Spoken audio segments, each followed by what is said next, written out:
sure she's carrying your child? Maybe you can't. Do not scroll. The most interesting part is ahead.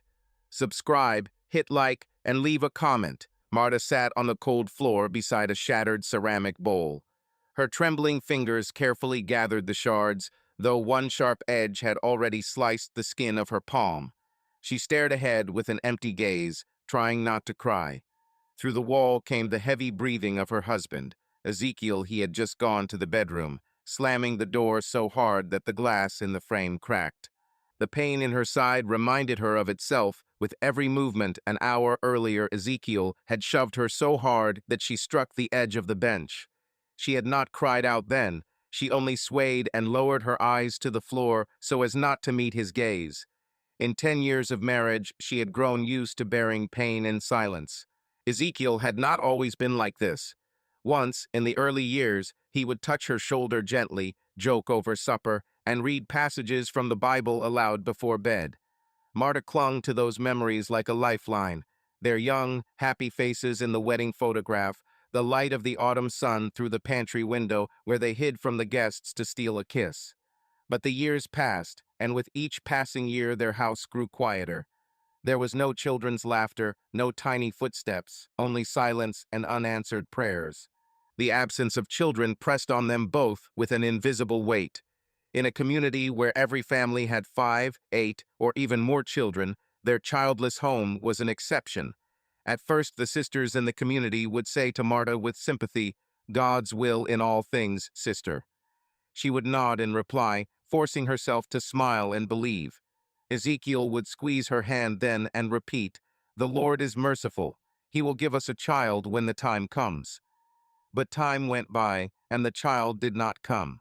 Marta sighed softly. She leaned her shoulder against the wooden leg of the table and closed her eyes. The day's events flared before her inner sight.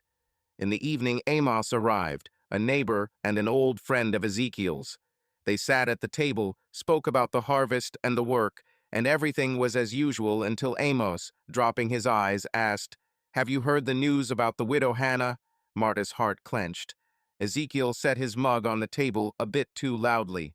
Amos, embarrassed, went on, "They say she is not alone, apparently expecting." Marta noticed the tremor in her husband's hand. He kept a stone face, but his ears had reddened. "Amos, it is not wise to believe gossip," Ezekiel answered dryly, without lifting his eyes from the wooden tabletop. Tension froze at the corners of his mouth. Amos nodded and said nothing more, quickly finished his stewed fruit drink, and said goodbye. As soon as the door closed behind the guest, a silence fell between Marta and Ezekiel, heavy as a stone. Cold sweat beaded on her brow. "What did he mean?" she asked quietly, though her heart already knew the answer. Ezekiel was silent for a moment, then looked at her darkly.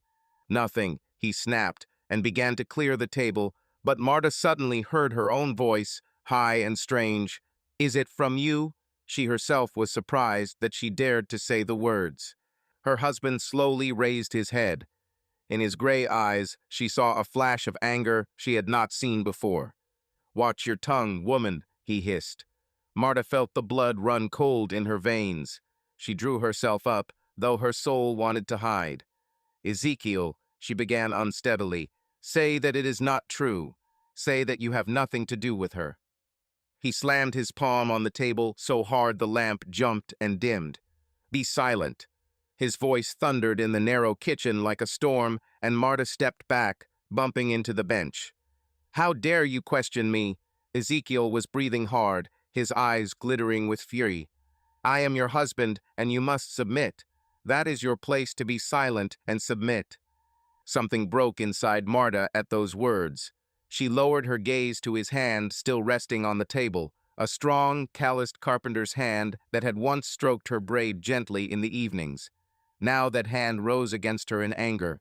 "Submit," Marta whispered, tasting the bitter gall of humiliation. "Where is your duty as a husband? Before God, we both took vows." She did not have time to finish. Ezekiel lunged at her so suddenly that she could not step away. Marta reeled, trying to keep her balance. "Never, you must never, reproach me," he forced out through clenched teeth, grabbing her by the shoulder. He yanked her, she stumbled, and knocked her elbow against the bowl on the table's edge. It fell to the floor and shattered to pieces, scattering the rest of supper across the floorboards. For a moment, an eerie silence reigned. Only their heavy breathing could be heard. Ezekiel stared, stunned, at the floor where the shards and spilled milk lay.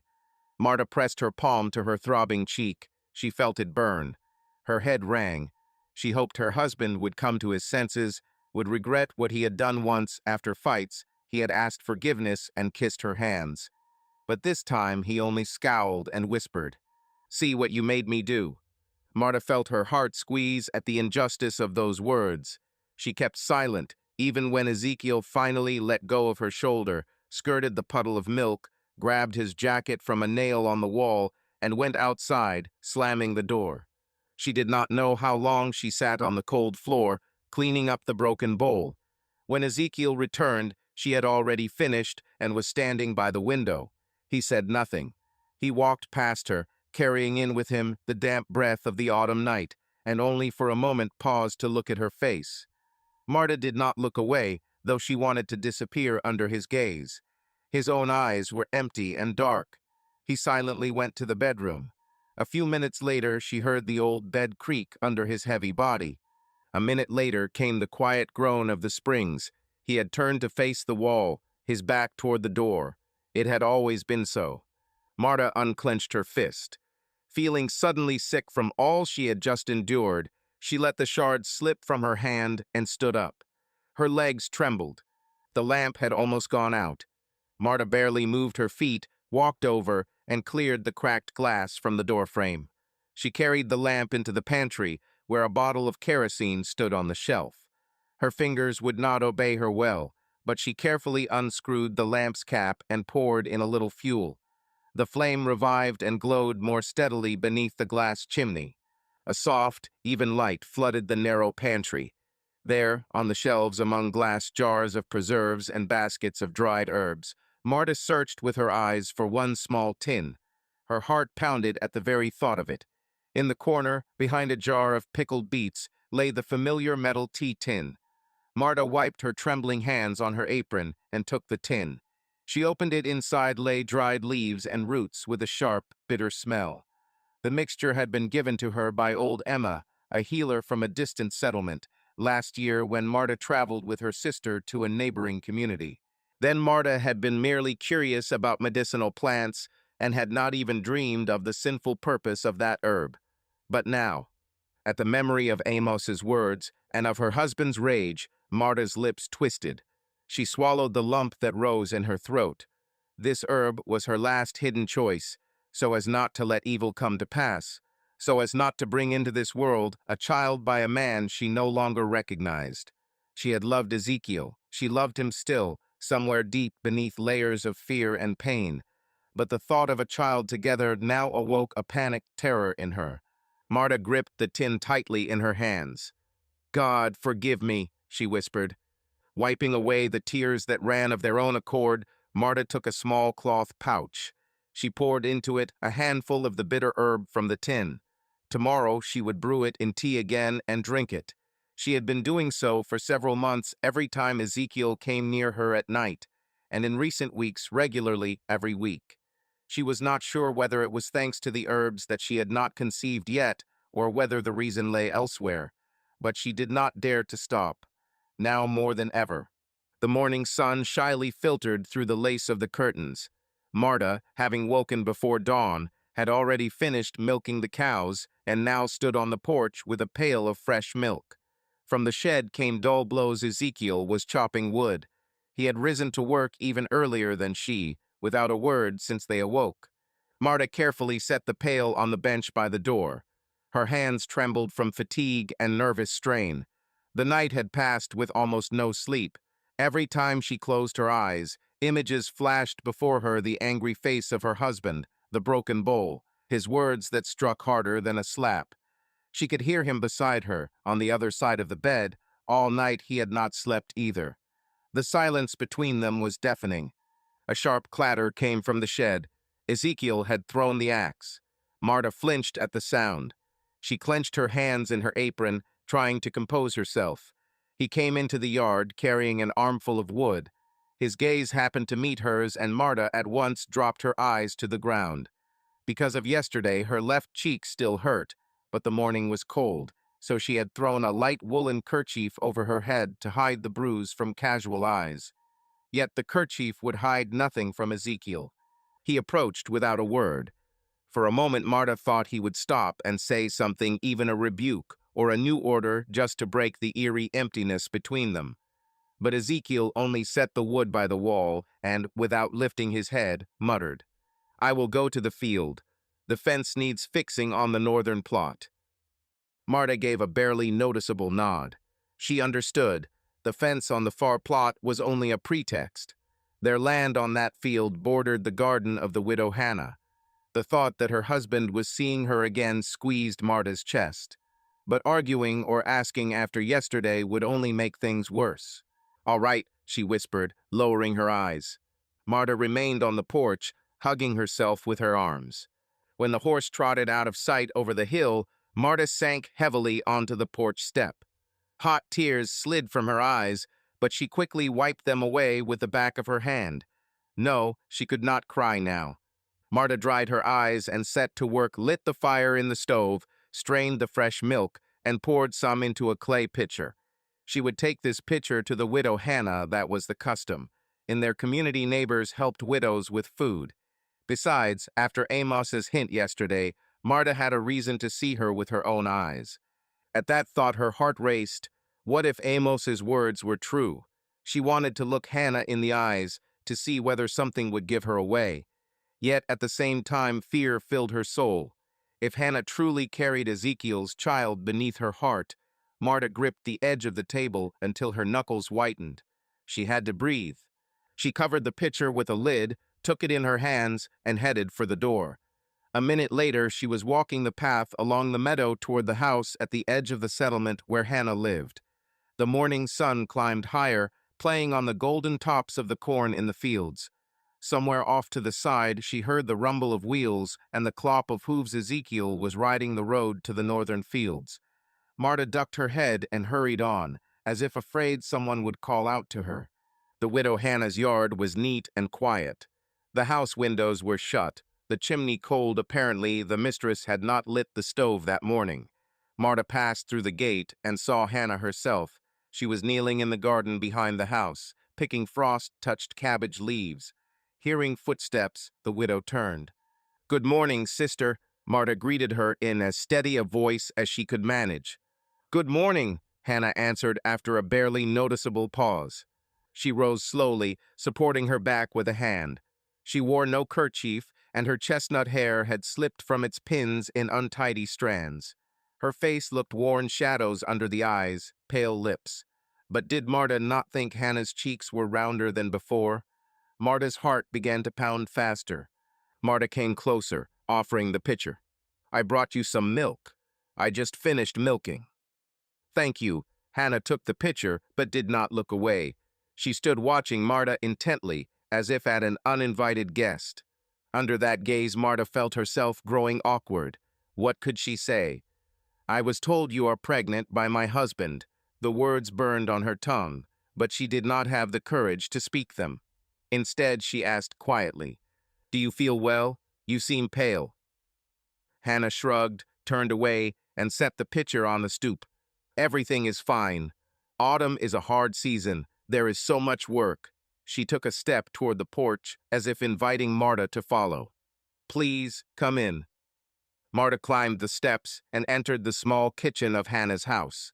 Inside it was tidy, though a small pile of peelings lay on the table. She must have been cleaning onions or garlic. Hannah quickly brushed the peelings into a basket and motioned for her guest to sit at the table. She herself stood by the cupboard, pouring the milk from the pitcher into her own pot. "Is everything all right with you?" Hannah suddenly asked in a tone that was meant to sound casual, though she did not lift her eyes to Marta. Marta noticed that Hannah's fingers were trembling on the pitcher's handle. "Everything is fine," Marta lied softly, lowering her gaze to her hands folded on her lap. She felt as if she were under interrogation, though not a single direct question had been asked. Hannah stopped pouring, leaving a little in the bottom, and slowly turned to Marta. Their eyes met. After a moment, Marta understood that the silence was becoming unbearable. I only wanted to check on you, she began hastily. After your husband, well, she bit her tongue. Why had she brought that up? Hannah's husband, Jacob, had died after falling from a wagon last winter. The widow lowered her eyes. Thank you, but you did not have to trouble yourself. Hannah's voice broke on the last word. She cleared her throat and wiped her hands on her apron. You and Ezekiel surely have enough worries. At the sound of her husband's name, Marta flinched in spite of herself. She glanced away from the widow's eyes and saw a man's jacket on the bench by the wall. Her heart stumbled. It was Ezekiel's jacket, dark blue wool with a patch at the elbow, the very one he had worn yesterday. He had been here, at Hannah's. The jacket lay neatly folded, as if someone had taken it off and put it away. Marta rose slowly from the chair, feeling her knees weaken. Her eyes did not move from the jacket. Hannah followed Marta's gaze and turned pale. Marta, she said softly, taking a step forward, it is not what you think. But her voice sounded unconvincing. Marta took a step back, shook her head, unable to say a word. Her throat seemed gripped by an invisible hand. She wanted to ask 1,000 questions, to scream, to run all at once. Hannah reached out a hand as if pleading to be understood. He was only helping me with the cart. Last evening a wheel broke when I was coming back from the market. He helped drag the cart here, and he forgot his jacket. The last words hung in the silence. Marta felt she was short of air. Tears welled in her eyes, scalding, bitter. She said nothing to Hannah. She turned sharply and ran out of the house, nearly bumping her shoulder on the doorframe. Marta, Hannah's despairing voice sounded behind her, but Marta did not stop. Marta burst into her own yard, out of breath and disheveled. Her chest rose and fell rapidly. She wanted to hide from the whole world, from people, from his eyes. But suddenly, from beyond the fence, came a familiar melodic voice. Marta, what happened? On the road stood Ruth, her sister by blood. Relief made Marta sway when she saw her round, worried face beneath the dark kerchief. Without waiting, she ran to her sister like a little girl. Ruth barely managed to open her arms before Marta fell against her and broke into sobs. Ruth held Marta firmly. She waited until the sobs subsided a little, then gently led her into the house. Marta walked, barely moving her feet. Tears were still running down her cheeks, but the worst of the crying had passed, leaving exhaustion and emptiness. In the kitchen, Ruth sat her sister in a chair and knelt in front of her, looking into her eyes. Ruth was 2 years younger, woven of another thread. People had always said she was stronger in spirit, more forthright. Now her dark blue eyes shone with resolve and concern. Marta, I saw everything, she said quietly. I saw you in the widow Hannah's yard. I saw you run out of there. Marta closed her eyes.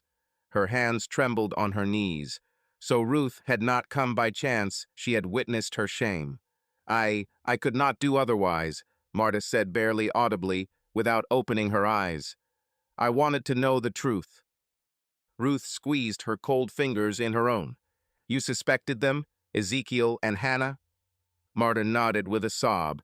Speaking of it aloud was unbearably painful, but there was no point hiding anything from her sister. Sister, tell me everything, Ruth asked softly. I knew that things were not well between you and Ezekiel, but I did not think it was this bad. He raised a hand against you. I can see the marks on your face. Marta shuddered. Shame covered her head to toe, shame for allowing such a thing to happen, for remaining silent until now. She lowered her eyes to the floor and whispered, It has happened. Ruth held her breath, and Marta felt her sister's shoulders tense. It has happened. How often? There was contained fury in her voice. Not very often, Marta hurried to say, as if defending her husband. Only when he was very angry. Ruth straightened at once. Her eyes flashed. Why did you not tell anyone? Marta, this is unacceptable. It is a sin for a man to raise a hand against his wife. Marta smiled weakly through her tears. A sin? In their community, it was considered a sin to air your dirty laundry in public, to tell someone about such things. She shook her head. "What would that change?" she whispered. "I am a wife. My duty is to endure. We made vows before God. If I had complained to the elders or to our parents, what would they have done? Fallen silent and told me to pray for him. And if they had shamed Ezekiel, it would only have made him more bitter." Ruth shook her head in refusal and rose from the floor. It seemed she was barely restraining herself from raising her voice. "But it cannot be like this," she said, pacing the kitchen with a hand pressed to her chest. "Ezekiel, I never would have thought. He always seemed so devout, so quiet." "He is devout," Marta said bitterly. "When he is not angry, he is not a bad man, Ruth. He is just." Ruth stopped and looked at her sister with disbelief. "Do not excuse him. Nothing gives him the right to strike you. There is no forgiveness for a man who raises his hand against a woman." Tears of compassion and anger flashed in her eyes. "My dear, something must be done. You cannot go on living like this." Marta sighed wearily. In the past few hours, she had felt more than she could bear. Telling the whole truth was frightening, but she had no strength left to keep it inside. "He is betraying me, Ruth," she said quietly, wiping her wet cheeks. "I saw with my own eyes. His jacket, it was in her house. Hannah could not say anything convincing. They must have been, for a long time." Ruth pressed her lips together, and from her face Marta saw that her sister had no doubt of Ezekiel's guilt. "That is a grievous sin," Ruth said coldly. "He must answer before the community. He must be stopped." Panic rose in Marta. "No," she cried sharper than she meant to. "Do not tell anyone, please. Ruthie, if the community finds out, it will be a disgrace for life. They could shun us both." "For what would they shun you?" Ruth protested. "You are the victim, Marta." Marta shook her head. "A woman is always partly to blame." She whispered the words she had heard more than once from the older matrons. "I must not have been a good enough wife if he sought comfort in another." Ruth pressed her lips until they turned white. "How can you say that?" Her voice trembled. "You are the best of women I know. You did everything for him." Marta smiled faintly. She did not share Ruth's certainty about her own worth. From Ezekiel's constant reproaches and silences, she had long ago started to doubt herself. Ruth sat down on the bench. "Marta," she said slowly, "maybe you should leave him, at least for a time. Go to our aunt and uncle in Ohio, remember? They have invited us for a visit for a long time. Go, stay there. Perhaps Ezekiel will repent in that time, come to his senses." Marta shuddered at the very thought of leaving home. "That is impossible," she answered with a sob. "He will never agree to let me go. And what will people say?" "Let them talk," Ruth cut her off. "Your life is worth more. Listen, today we should go to our parents or to Elder Robert and tell them everything." "No," Marta cried again, looking at her sister almost in terror. "To tell outsiders, I could not bear it. No one will believe me, or even if they do, it will only be worse for me. You do not know, Ruth, how it can be." She drew a ragged breath, trying to calm herself. Ruth watched in silence as Marta wrestled with herself. At last Marta spoke quietly, looking away. "There is something on me as well," she smiled bitterly. "A sin that no one knows about." Ruth frowned, not understanding. "What sin? Marta, what are you talking about?" Marta stood and went to the pantry. She opened the door and took from the shelf the tin with herbs. Her sister followed, looking bewildered. Marta opened the tin and showed Ruth its contents: dry, dark leaves and chopped roots. Ruth glanced from the tin to her sister in confusion. "Are these medicinal herbs? Are you sick with something?" Marta slowly shook her head. "It is so as not to have children," she said almost inaudibly. Yet the words cracked the silence like a gunshot. Ruth stared, stunned. "What? Not to have children? Marta!" She took the tin, speechless, and held it closer to her face, as if hoping to find a label or an explanation. "Where did you get this?" Marta lowered her head. Last year, when you and I traveled to the settlement in Iowa, do you remember the old herbalist Emma? I bought some herbs from her, at first simply for women's ailments. And then, I read in an old book that some of them are used by women so as not to conceive. Ruth listened in horror, her palm pressed to her mouth. So you drank this? Marta nodded, tears rolling down her cheeks again. At first rarely, when despair took over, and lately constantly. I could not allow myself to become pregnant by him. Do you understand? I know it is a terrible sin, against our calling, against the will of God. But, she looked at Ruth pleadingly. I cannot do otherwise, sister. I cannot bear a child by a man who hates me, and now all the more who has betrayed me. Ruth was silent for a long moment. Emotions flickered across her face, astonishment, judgment, pity. At last, she took Marta's hands in hers. The Lord is merciful, she said hoarsely, and I believe he understands your despair. But this is very dangerous, Marta. These herbs can harm you as well. I do not care, Marta confessed, staring through her tears at the wooden cupboard in the corner. Sometimes I even wished they would poison me. It would be easier to die than to live like this. Do not say that. Ruth squeezed her hands tightly. Do not dare, do you hear? You are not alone, you have me. We will figure something out. Only do not give up. What are we to do? Ruth whispered. How can we help you? Just be with me, Marta whispered back. I already feel lighter for having told you. After that, I do not know. Ruth drew her close. If you do not want to tell others, then promise me at least one thing, she asked gently. Promise that if he raises his hand against you again, you will run, even if it is to me. I live close by. I will always take you in. Do you hear? Marta was silent. To flee, that would take courage she did not yet have. But Ruth waited for an answer, searching her eyes so insistently that Marta murmured, All right, I will try. Ruth sighed and kissed Marta's forehead like a mother might. How much you have kept inside, poor thing, she said with sorrow. But now you have me. I will not let you be hurt any more, do you hear? Marta smiled sadly. Her heart truly felt a little lighter now that a close soul was beside her, one who knew and did not condemn. She rested her head against Ruth's arm. Thank you, she whispered through quiet weeping. That evening Marta was setting the table when Ezekiel appeared in the doorway. He returned late. Dusk had already fallen. Ezekiel looked worn out. Marta was afraid to raise her eyes. She quietly set the food on the table. Out of the corner of her eye, she noticed Ezekiel quickly glance around the room. His gaze stopped on the second cup sitting on the shelf. The cup was Ruth's. Marta had forgotten to put it away. Marta's heart clenched. Questions were coming. Did Ruth come by? He asked hoarsely. Marta gave a barely visible nod, placing her hands on the back of a chair to hide their shaking. Yes, she managed. Ezekiel drank some water, wiped his mouth with his sleeve, and only then turned to her. His eyes narrowed. Why? Marta gathered her courage. She simply visited, she answered as calmly as she could. She stopped by to check on me.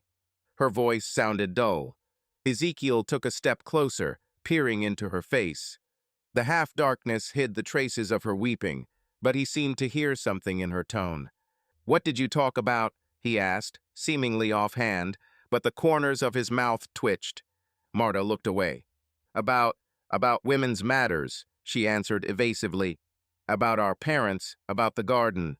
She knew she was lying clumsily.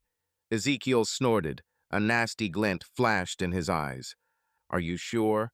His voice turned soft and dangerous. Perhaps you told her something extra? No, of course not, she replied quickly. Nothing like that. Ezekiel did not take his eyes off her, his chest heaving after a day's work. A tense pause followed. Marta heard only the loud ticking of the clock on the shelf and her own heart beating against her ribs like a trapped bird. Sit and eat, she added in a near whisper, trying to change the subject. The food will get cold.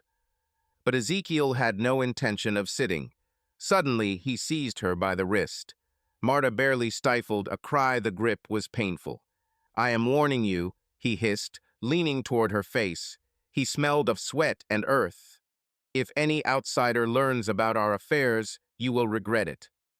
Marta stared at him wide-eyed like a rabbit at a snake. Her wrist burned with pain, but she kept silent. Ezekiel squeezed her hand tighter and jerked her toward him, forcing her to meet his eyes. About what happened yesterday, his voice trembled with suppressed rage. "No one, do you hear? No one may know. And not about—" He hesitated for a moment. "About Hannah either." Despite her fear, indignation rose in Marta's chest. So he knew what she had understood. He knew and yet demanded silence. There was no remorse, no shame in his eyes, only anger and, was it fear? "You," she breathed, mustering courage. "Do you understand what you have done?" Ezekiel did not answer. His eyes flashed with contempt. "I am your husband," he snapped, "and whatever I do is between me and God. And you are my wife. Be silent and accept what the Lord gives." Marta recoiled. He let go of her hand and flung her aside like a useless thing. Red marks from his fingers remained on her wrist. Marta pressed her hand to her chest. "The Lord did not give you the right to commit adultery," she whispered. The words flew out on their own, though she had not meant to say them. Ezekiel jerked as if she had struck him. His nostrils flared. "Be quiet," he said softly, almost calmly, but the calm was deceptive. "Who told you such a thing?" "Everyone knows," Marta could not help saying, though her voice shook. "They are already talking. Ezekiel. Amos said so yesterday. And Ruth, everyone understands." "Lies," he exploded, slamming his fist on the tabletop so that the bowl of beans jumped.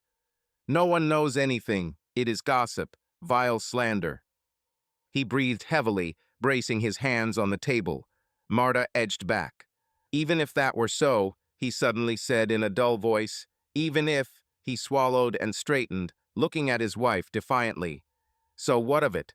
The Lord did not give me a child by you. Perhaps he will give one by another. Perhaps that is his will." Marta was stunned as if she had been punched in the gut. She stared at him, not believing her ears. "You say it so calmly," she whispered. "Are you not ashamed, Ezekiel? You made vows." Ezekiel looked away, but his voice remained firm. "You should be ashamed," he threw back. "Where are your children, Marta? Nowhere. Your womb is empty. Where is your duty to the community, to me?" At those words, Marta felt the blood drain from her face. She leaned on the chair so as not to fall. "So this is my fault?" Her voice broke. "Do you think it did not hurt me that we have no children? You know how I prayed." "Apparently you did not pray enough," he cut in, squinting menacingly. "Perhaps you have sins that made the Lord close your womb." Marta gasped. Tears of outrage and fury sprang to her eyes. How can you say that?" she choked. "After everything." Ezekiel rounded the table, approaching slowly. Marta backed away until her shoulders touched the wall. He loomed over her, heavy and dark as a crag. "I can say what I deem fit," he hissed, "and do what I deem fit. If you wish to live under my roof, you will be silent and obedient. Otherwise—" He fell meaningfully silent, and it was clear enough how that would end. Marta felt her breath coming in ragged bursts like a hunted animal.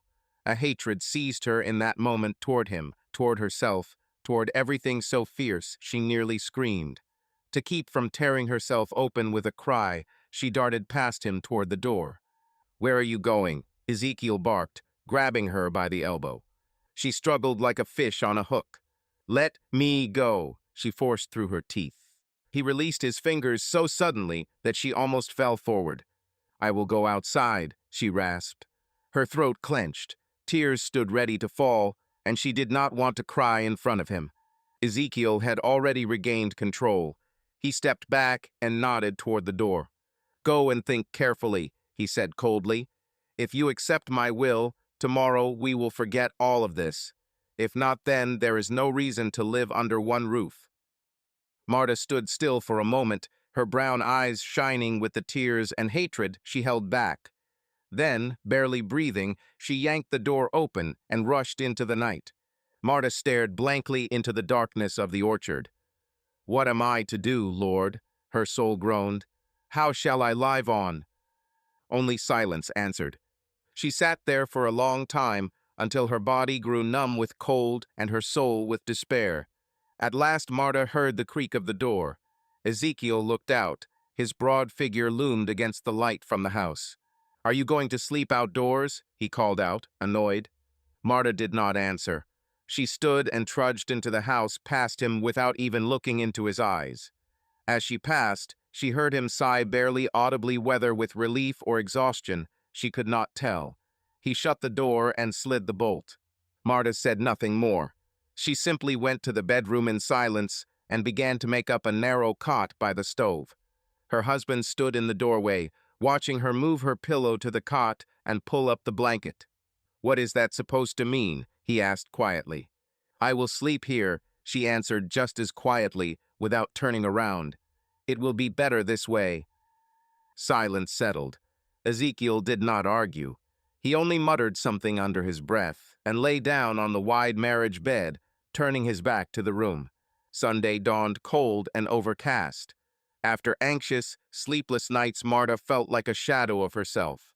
In the morning, she prepared breakfast by rote and got ready for worship. Ezekiel silently hitched the horse to the covered buggy.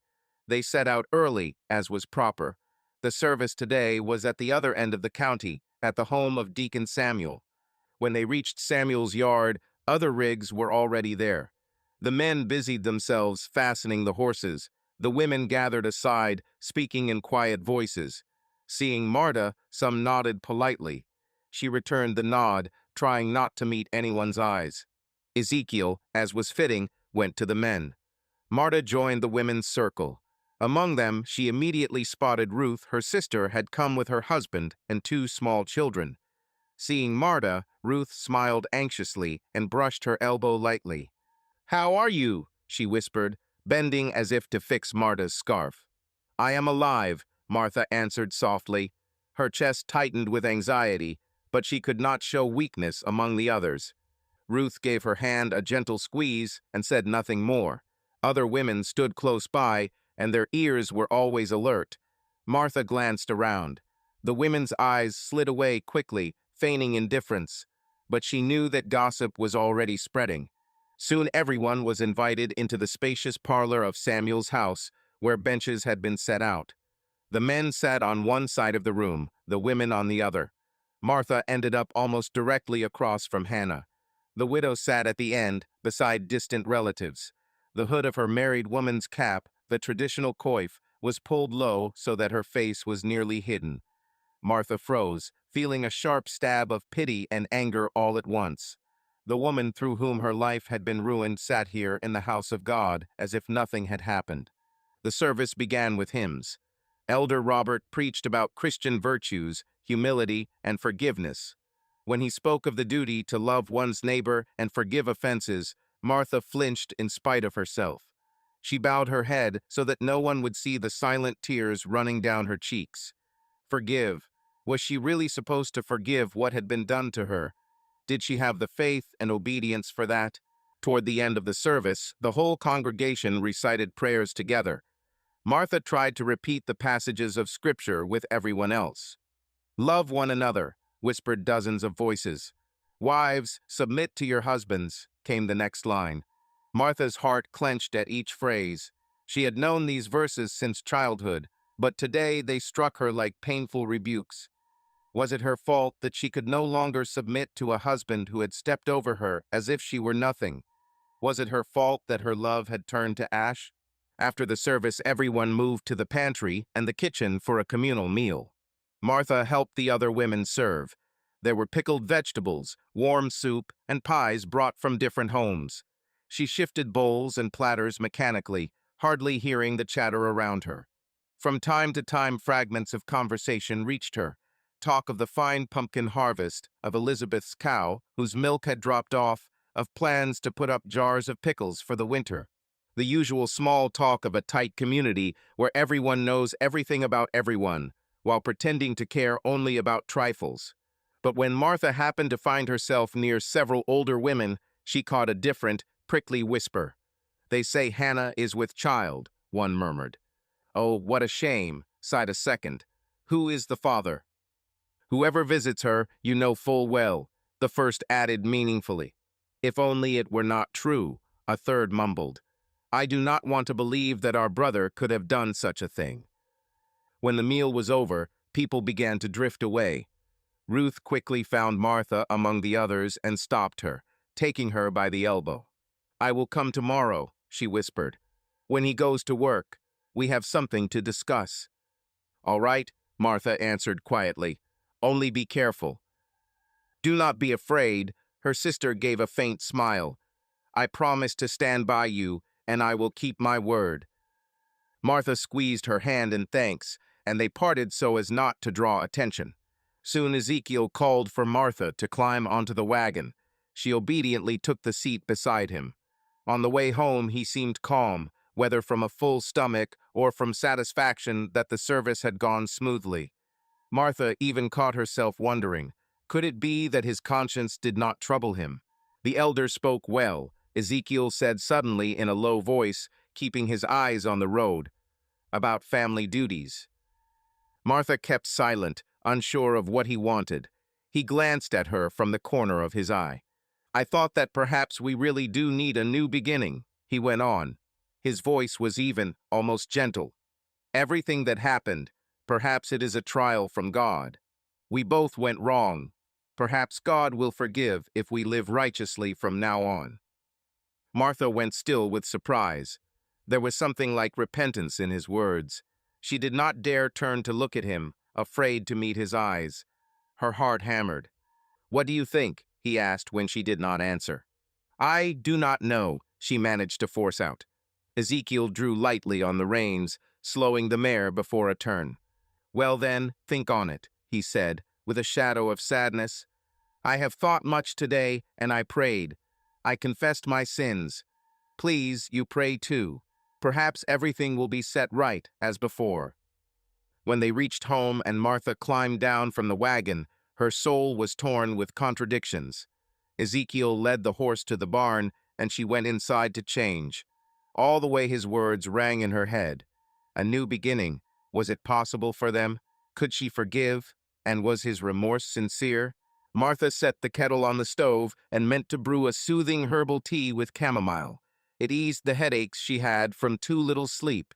Reaching for the jar of chamomile on the shelf, her eyes fell on another object, a tin box tucked behind a jar of honey.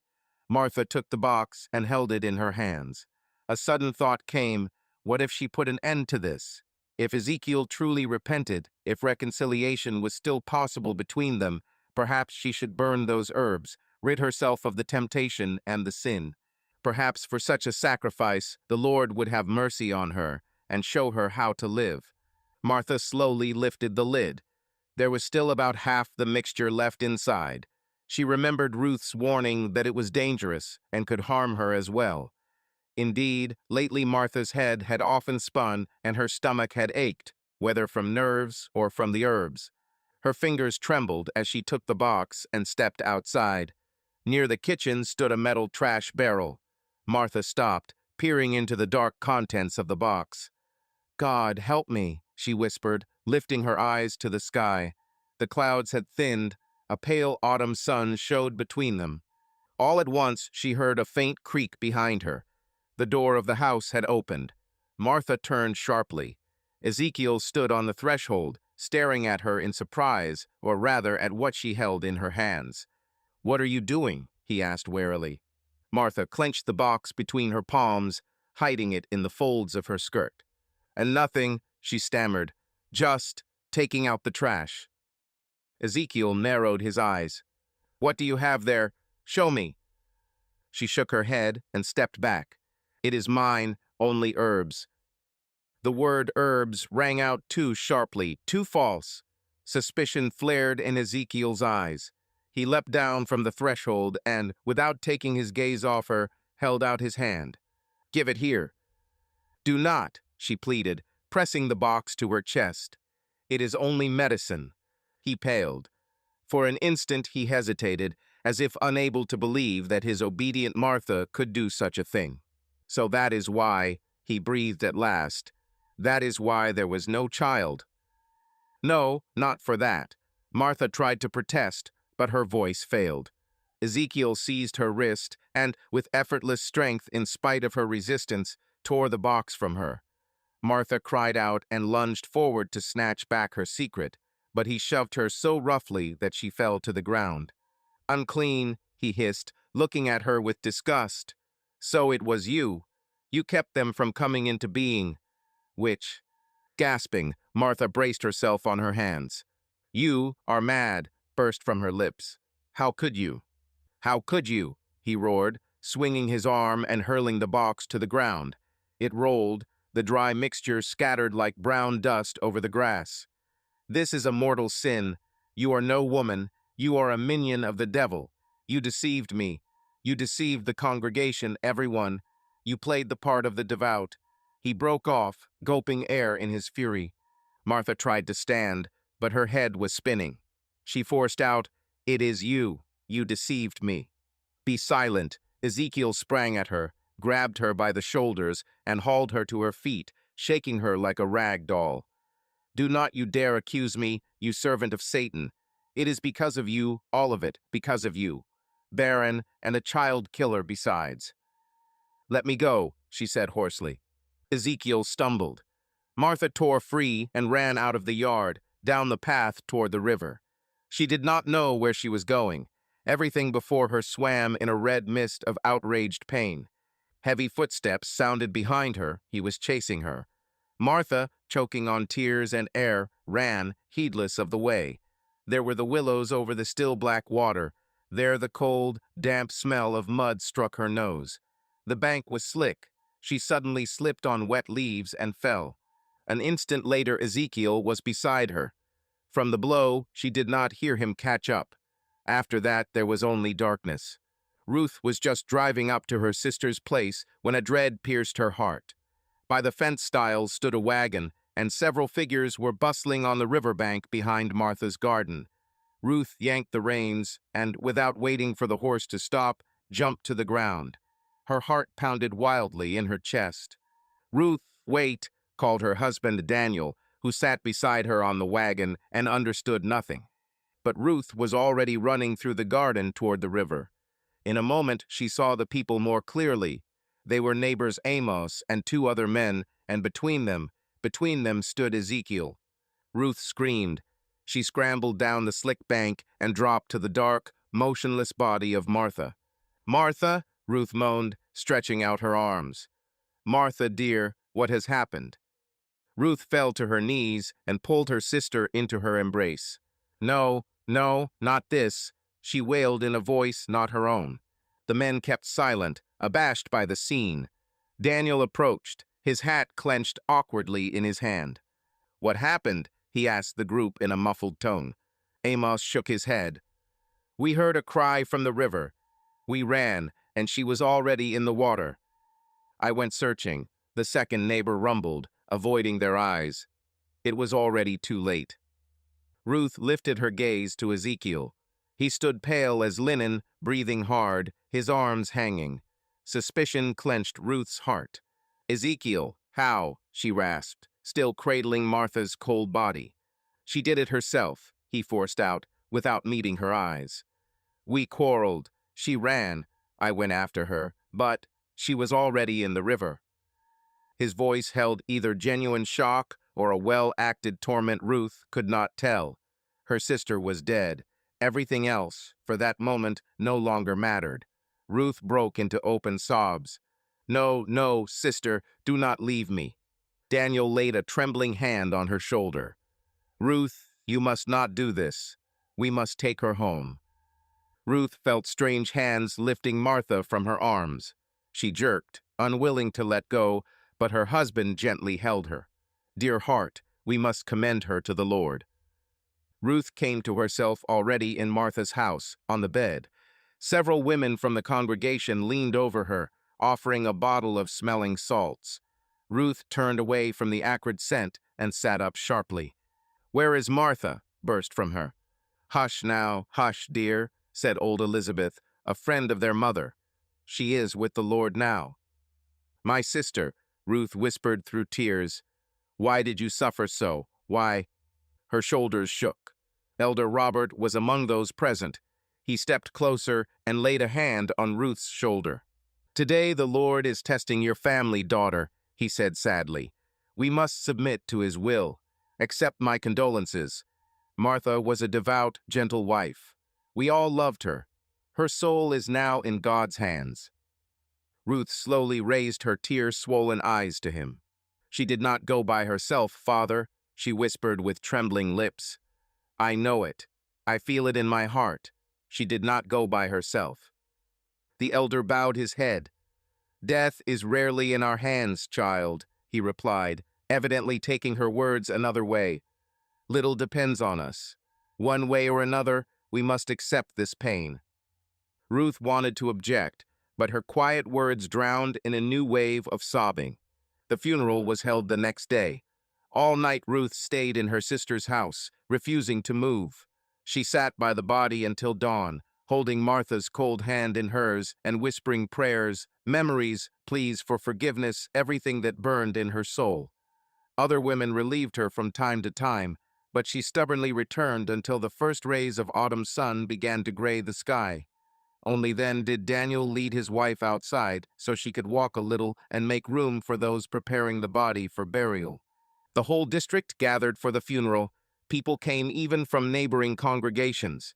The small churchyard had never seen such a crowded farewell. Martha was known and respected by everyone who had ever encountered her quiet kindness. People whispered, "How could it be that a young woman, so full of life?" Some spoke of an accident. She had run to the river for a fallen bucket, or something of the sort. Others supposed she had meant to bathe and slipped. When everyone had left the grave, Ruth remained standing beneath a bare hornbeam tree. The small mound gleamed with fresh sand among the older burials. She did not weep. She had spent her tears the day before. Inside her everything felt seared out. Only a charred emptiness remained. "Ruth, let us go," Daniel called gently, laying a hand on her shoulder. "Your parents need support now." "Go on," Ruth answered softly. "I will come in a moment." He nodded and went toward the church, where her grieving parents waited in the shade. Ruth stayed alone by the grave. Withered bouquets lay on the damp sand left by neighbors.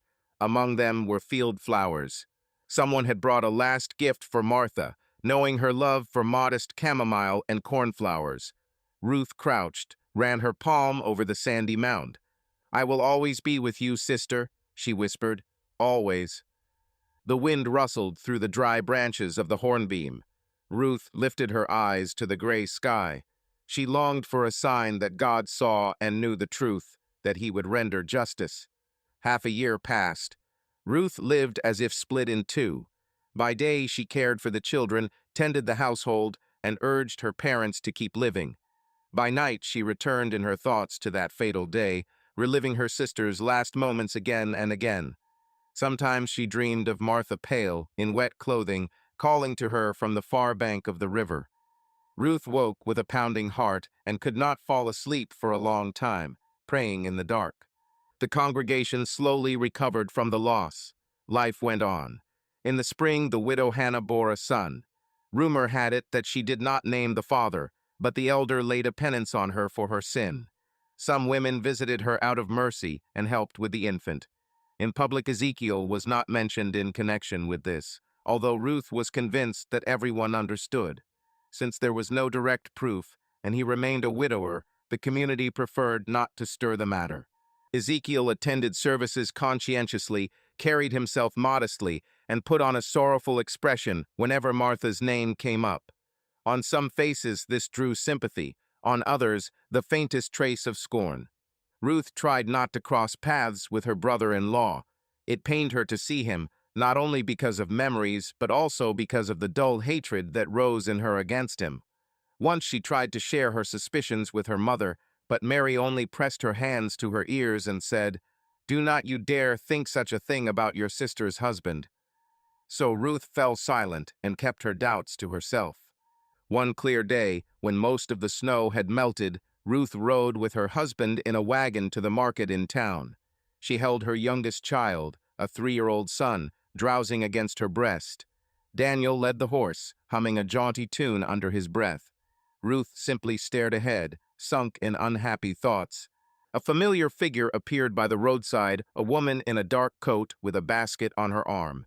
It was Hannah. Hearing the rattle of wheels, she turned and stopped to wait for the wagon. "Good day," Ruth said, forcing politeness. Hannah smiled awkwardly and nodded to Daniel.